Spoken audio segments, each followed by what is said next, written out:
Today I am going to explain anti-tank and anti-aircraft, infantry weapons and heroes and generals. Destroying enemy tanks and planes with handheld weapons is the most quickest way of countering enemy forces in the battlefield. Being an infantryman, you can spawn and reach faster to the enemy vehicles than spawn in your own tank. By being an infantry guy, you can flank enemy tanks easily on infantry vehicles like jeeps and bikes, rather than on a tank. There are many anti-material weapons available in the game. Now I will tell you the loadout for anti-tank and anti-aircraft role for each faction. Remember, after the captured weapon update you can have weapons of other factions. To unlock the other faction weapon you need to pick up that weapon up and play. You need to unlock the 9th ribbon of that weapon, then only you can purchase it with approximate 6 times the cost of that weapon of their original faction. For the US faction you can start from destroying tanks with the Panzer Force till you unlock the starting M1A1 bazooka. Now use M1A1, then go for M9A1. It is the most powerful anti-tank weapon you can have in the game with the highest penetration value. You need to destroy a lot of tanks to unlock it, but it's worth the grind.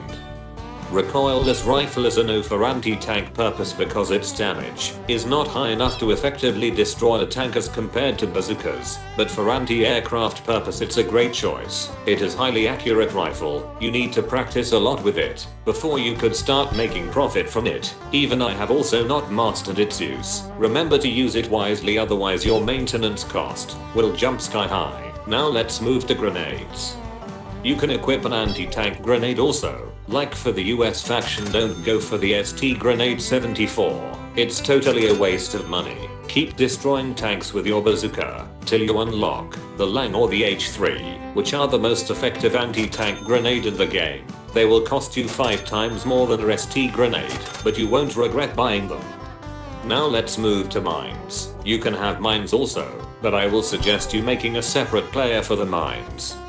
Mines are cheaper than bazookas and grenades to maintain, but you need to place the mine at exact locations where you think the tank might pass from, or you can simply place it behind and in the front of an unaware enemy tank. All the 3 factions have equal damage mines, so for the US side you can use the M1A1 mine.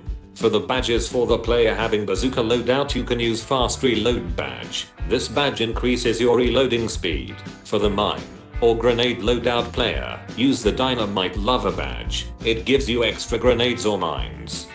If you have veteran membership you can use fast reload badge with the Iron Fist badge. For the bazooka player, for the grenade guy use Iron Fist badge with Dynamite Lover badge. You can use other badges also like Grenadier badge, which increases your damage for the grenades, and the mines by 15% for the gold badge. If you have veteran membership, you can use Iron Fist gold with 25% damage boost, plus Grenadier gold with 15% damage boost, equals to 40% effective damage boost to tanks, but this only works for the grenades and mines.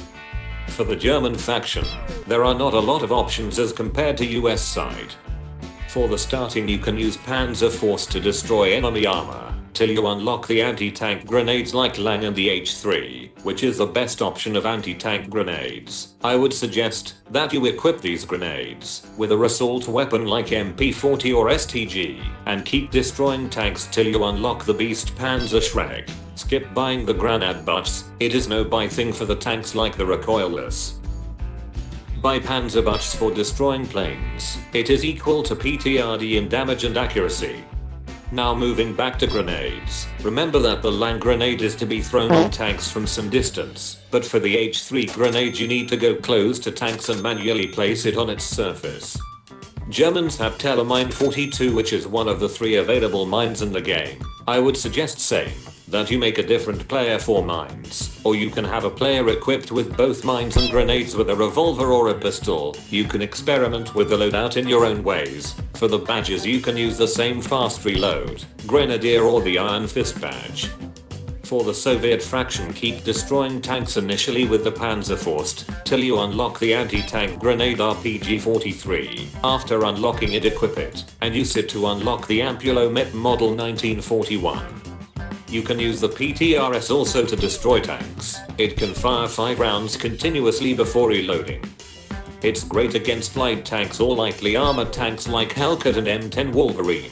Remember to have Iron Fist badge when you are using it against tanks. The PTRD is a no for tanks. Its damage is too low and has low rate of fire to consider it for the tanks. The best utilization of the PTRS and PTRD is in dealing with the enemy planes. PTRD is good against planes and the PTRS is the best weapon in the game for destroying the planes. It has low maintenance cost and highly accurate in shooting down enemy planes. It is just an OP thing, a pain in the ass for the planes. Always keep in mind about this beast gun when you are playing as a pilot against the Soviet faction. Now for the mine, you can use the TM35 mine. Now coming to badges, you can have the same Iron Fist, Fast Reload and Grenadier badge. Remember, as I said earlier, you can have weapons of other factions also, like you can buy the M9A1 bazooka for German as well as for the Soviet faction. I would suggest you guys to grind your anti-tank guy till you unlock the M9A1 bazooka. This is the most effective thing against the tanks in the game. Your ultimate loadout as a tank hunter should include this. And I would like to tell you guys that you can make a assault role guy with anti-tank grenades also, if you want to move forward, to fight enemy infantry or to capture objectives. The loadout for this purpose is simple. Have a good SMG or assault rifle with anti-tank grenade. Now I will tell you some tips for becoming a good anti-tank Rambo. The first tip is vehicles. Vehicles are very important part of being a good anti-tank guy. Jeeps and bikes will help you get to your target's location faster than anything. Always have amphibious car also, like I prefer Weasel for US, because it can cross rivers, and it can carry 2 crates on it. QMC4 and Type 166 are also amphibious vehicles, but it cannot have any crates on it, so Weasel is go thing for US faction, for flanking enemy tanks from unexpected positions. For Soviet and German faction, you can have QMC4 and Type 166. At least they will help you in crossing the river and flanking enemy tanks. The second tip is ammo crate. Equip your jeeps with ammo crates, because you never know when you are going to need to again refill your bazooka, grenades, or mines. You cannot be dependable on the ammo crates on the objectives alone, because sometimes you will be fighting a tank in a faraway location on the maps, where there is no ammo crate nearby to refill. So having a ammo crate on your vehicles comes handy in this type of situation. While engaging enemy planes with your weapons, you will experience that you'll need to refill your ammo more, as compared to engaging enemy tanks. This is also where a ammo crate is very helpful, in refilling your ammo again and again without worrying about searching for ammo crate on the map.